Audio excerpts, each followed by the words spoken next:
At 550 yards, one heavy machine gun could punch 0.75 inches through hardened steel. A second gun, built around almost the same cartridge, could not manage even 5% of that, nearly 19 times weaker on paper. Both rounds left the barrel at nearly identical speed, so speed was never what separated them. Something else did. And the weaker gun is the one that keeps turning up in more of the world's wars. The first is the American Browning M2.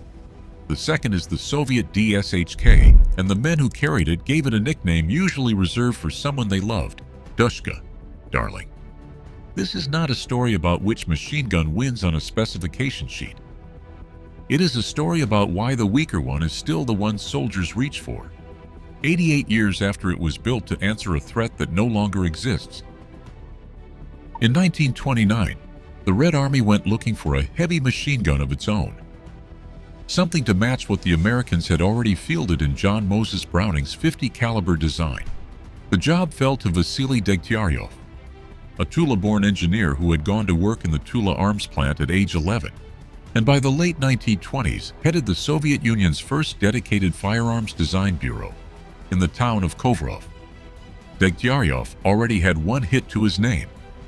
His DP light machine gun, adopted in 1927, was about to become the standard squad weapon of the Red Army for the next 20 years. For the new heavy gun, he scaled up what already worked, rebuilding his own DP design around the enormous 12.7 by 108 mm cartridge, roughly 4 times the mass of a standard rifle bullet, and finalized that design in 1931. It was called the DK, for Degtyaryov, Krupnokaliberny, large caliber. The DK entered small-scale production in 1933, and it had a problem the Red Army could not ignore. It fed from a 30-round drum magazine mounted flat on top of the receiver, slow to reload, heavy, and capping the gun's practical rate of fire at a level that made it nearly useless against a fast-moving target like an aircraft. A heavy machine gun that could not track a plane had already failed at half its job. Production limped along through the mid-1930s while the flaw went unsolved. The man who solved it was not an academy-trained engineer. Georgy Shpagin was born in 1897 to a peasant family near Kovrov. With 3 years of formal schooling, a carpenter by age 12, drafted into the Imperial Russian Army in 1916, and put to work repairing artillery. After the revolution, he became a gunsmith, eventually landing in the same Kovrov workshop as Degtyaryov, where by his own account he spent close to 15 years on designs that went nowhere. Around 1937 and 1938, Shpagin redesigned the DK's feed system entirely, replacing the drum with a belt-fed mechanism built around a rotary cylinder. It solved the rate of fire problem completely. The revised gun entered production in 1938 under a new name crediting both men, DShK, Degtyaryova Shpagina Krupnokaliberny, the D for the original designer, the SH for the man who fixed it, the K for large caliber. Mechanically, it stayed defiantly simple. A gas-operated action with a butterfly trigger a gunner could work with cold or gloved hands, an effective range of about 2,000 meters, none of it exotic, all of it built to be stripped and repaired by whoever was handed the gun next. On the eve of the largest land war in human history, the Soviet Union finally had a heavy machine gun that worked. It did not yet have very many of them. Deliveries only began in earnest in 1940, and by the start of 1942, 6 months into the German invasion, the Red Army's total inventory of the weapon stood at around 720 guns. A rounding error against the scale of the fighting already underway. The gun that would eventually turn up on more continents than almost any other heavy machine gun ever built had very nearly missed the war that made its reputation.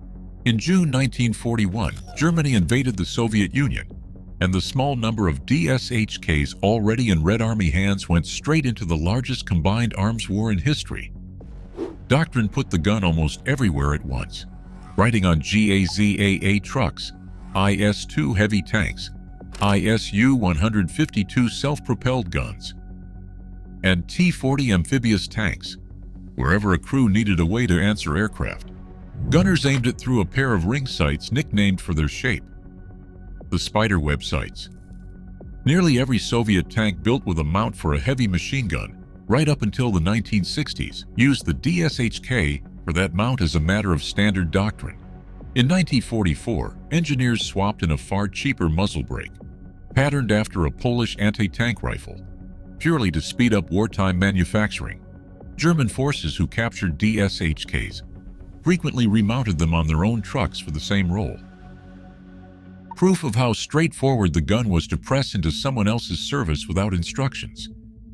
On foot, the DShK weighed about 75 pounds on its own, but the wheeled infantry mount with its armored shield brought the complete weapon to 346 pounds, an excessive load for 2 men to carry, which is why vehicles did most of the carrying instead. Across the entire war, the Soviet Union built only about 9,000 of them. A strikingly small number for a country that would go on to build several million of Shpogin's next design, the PP-41 submachine gun, in the same span of years. The Red Army rarely shared details about its own weapons with its Western allies, and a machine gun this scarce, this obscure to its own future rivals, should have ended the war as a footnote. Instead, its designers were about to get exactly what they needed to make it common. In 1946, the Soviet Union fielded an improved version, the DShK 3846, commonly called the DShK-M, cheaper and more reliable to build. Between 1946 and 1980, factories turned out more than 1 million of them, and the decision behind that number had less to do with combat performance and everything to do with spreading manufacturing across the entire Soviet sphere. Licensed production followed into Poland, Czechoslovakia, Yugoslavia, and Romania. China began producing its own unlicensed copy, the Type 54, without ever asking Moscow's permission, and later passed the design on again to Pakistan and to Iran, where it became the MGD 12.7. None of that stopped anyone. By the time American soldiers fighting in Korea started capturing DShKs from North Korean forces in 1950, the gun had already been in Soviet service for over 10 years, and Washington still had almost nothing written down about it. Meanwhile, China's unlicensed Type 54 copies were stamped with Chinese characters behind the feeder, a small detail that let American analysts tell them apart from the Soviet original once anyone finally bothered to look closely. The Defense Intelligence Agency would not publish a proper identification guide covering the weapon until June 1973, 20 years after the fighting in Korea ended. Distance was never the problem. Attention was. The gun's first real test on the ground, rather than firing skyward from a vehicle, had come 10 years earlier still, at the siege of Dien Bien Phu in 1954, where Communist Vietnamese forces found it easier to move through the jungle trails of Vietnam, Cambodia, and Laos than any true anti-aircraft cannon. That lesson, that the gun's real advantage was portability and supply rather than raw power, mattered far more in the war still to come. By 1964, Viet Cong units were still leaning on captured American Browning M2 guns they struggled constantly to keep fed. That changed starting in mid-1964, when Chinese and Soviet-built DShK-M guns began arriving in real numbers, backed for the first time by a steady supply of their own ammunition. A 1966 United States military document described North Vietnamese infantry battalions fielding as many as 9 of the big guns each, and main force Viet Cong battalions carrying 3 to 6 more, alongside captured American Brownings that had themselves been modified to fit onto Soviet DShK tripods, the exact mirror of what German troops had done with captured DShKs 20 years before.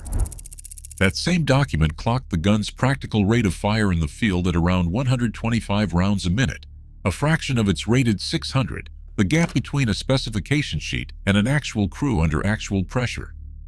The DShK became the single most effective helicopter killer available to communist forces across Southeast Asia. American Huey helicopters carried unprotected fuel tanks, and a DShK crew firing armor-piercing incendiary rounds could turn a single hit into an explosion. Of the roughly 7,500 American aircraft lost over the course of the war, most fell to anti-aircraft guns, the DShK chief among them, not to missiles, not to fighter jets, but to a machine gun whose own armor-piercing round could barely beat 0.04 inches through hardened steel. Penetration was never the number that decided who won that fight. Volume of fire and ammunition supply decided it, and the DShK's production network gave communist forces something the Browning's tighter, more centralized supply chain could not easily match.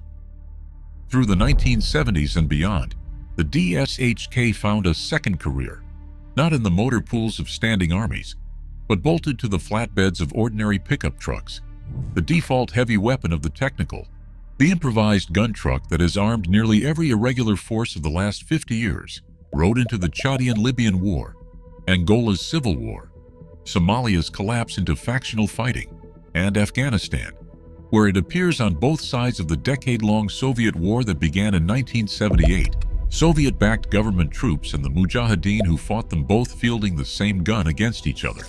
Its combat record, by the weapon's own history, spans more than 70 named wars and conflicts, from the Chinese Civil War and the Six-Day War, through the Iran-Iraq War, the Gulf War, and 2 Chechen wars, fielded by governments and rebel movements as different as Cuba, Ethiopia, and Peru, most of whom never ordered a single gun directly from a Soviet factory.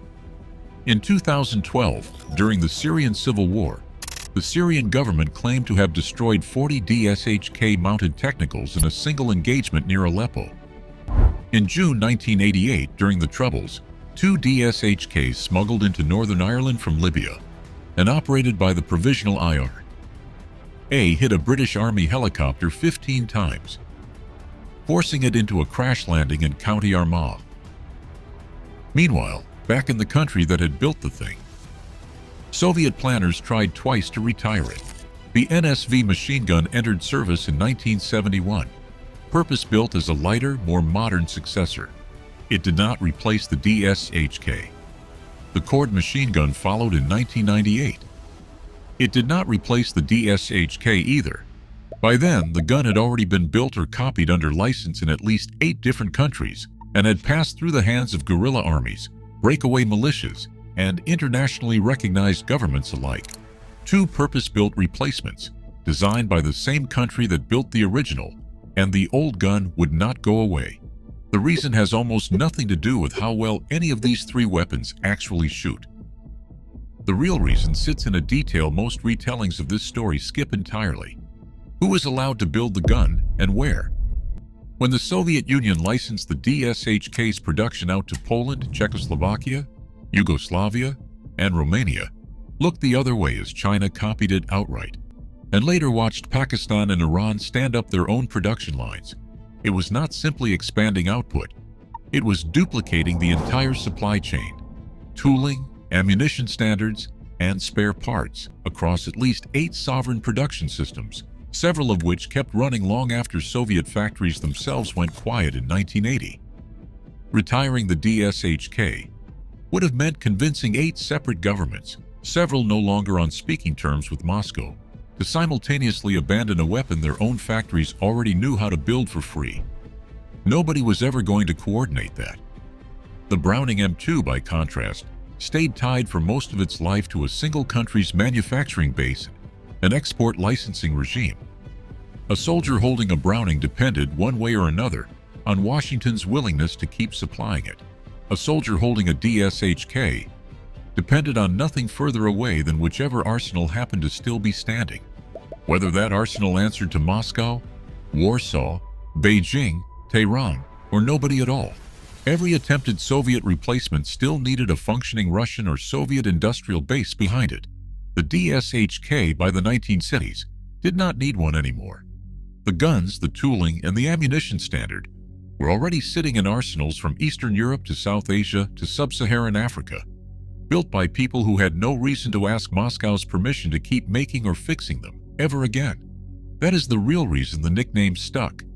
Not because DShK shot straighter or hit harder than the alternatives, because it never depended on any single government's survival to keep working. Today, the DShK and its DShK-M successor remain in limited production in China, Pakistan, and Iran. More than 4 decades after the last one rolled off a production line in the Soviet Union itself in 1980. Romania, now a NATO member, still mounts locally produced DShKs on its tanks, rechambered to fire the Western round instead of the original Soviet cartridge. arguably the most Soviet machine guns sitting inside NATO's own inventory today. Since Russia's full-scale invasion of Ukraine began in 2022, Ukrainian crews have pulled Soviet-era DShKs out of storage, mounted them on trucks in fixed positions, bolted on searchlights and ordinary consumer cameras in the tablets for aiming, even converting older tank-mounted guns into a genuinely shoulder-fired configuration for dismounted infantry, and used them to shoot down Iranian-designed Shahed drones, a threat that would have meant nothing to Vasily Degtyaryov and Georgy Shpagin, arguing over a jammed drum magazine in Kovrov in 1931. Guided anti-aircraft missiles can bring down a Shahed too, but at a cost that rarely makes sense against a slow, cheap, propeller-driven target. A dense wall of fire from an 88-year-old machine gun has proven both cheaper and, more often than expected, more effective. Those drones have been estimated to cost Russia anywhere from roughly $20,000 to as much as $80,000 apiece.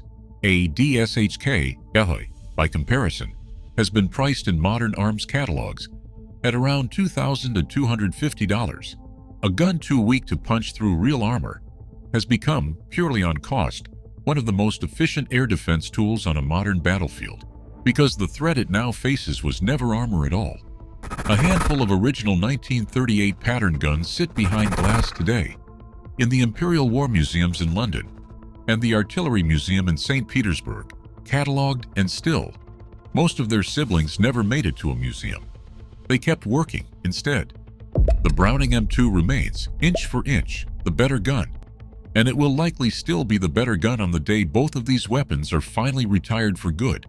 But being better was never the quality that decided which of the two pre-war 50 caliber machine guns was still being fired at something somewhere on the day you are watching this. Availability was. And availability, unlike a gun barrel, does not wear out. Soldiers defending against threats their weapons designers could never have imagined still call it by the name Red Army gunners gave it in 1938. DShK. Darling, it never asked anyone's permission to keep working, and 88 years later, it still hasn't. If you want more stories about the weapons empires tried to retire and couldn't, subscribe, and we will keep finding them. See you in the next one.